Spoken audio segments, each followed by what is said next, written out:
Doctor Mohammad ইউনূসকেও আমি রাজপথে এই বিক্ষোভে নামার আহ্বান জানাচ্ছি। ডক্টর মোহাম্মদ ইউনূস সহ সকল উপদেষ্টাদের, যারা অন্তর্বর্তী সরকারের দায়িত্বে ছিলেন, ডক্টর মোহাম্মদ ইউনূস সহ, এই যে আমাদের আইন উপদেষ্টা আসিফ নজরুল সহ যার যে সকল উপদেষ্টা ছিলেন, গুরুত্বপূর্ণ ভূমিকা পালন করেছেন, তাদেরকে দায়িত্ব নিতে হবে। তারা তো এই অধ্যাদেশগুলো করেছিল, তো তারা কেন করেছিল, এখন যে বাতিল করা হচ্ছে, এগুলো নিয়ে তাদেরকে কথা বলতে হবে। ডক্টর মোহাম্মদ ইউনূসকে মুখ খুলতে হবে।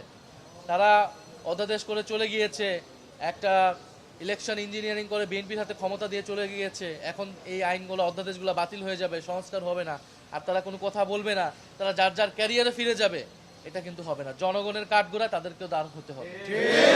কারণ মানুষের রক্তের উপর দিয়ে আমরা তাদেরকে ক্ষমতা দিয়েছিলাম, তারা আমাদেরকে নিরাশ করেছে, কিন্তু যতটুকু অর্জন সেই সময় হয়েছে, সেই অর্জন ধরে রাখার জন্য তাদেরকেও মাঠে নামতে হবে। ফলে ডক্টর মোহাম্মদ ইউনূসকেও আমি রাজপথে এই বিক্ষোভে নামার আহ্বান জানাচ্ছি, ডক্টর মোহাম্মদ ইউনূস সহ সকল উপদেষ্টাদের।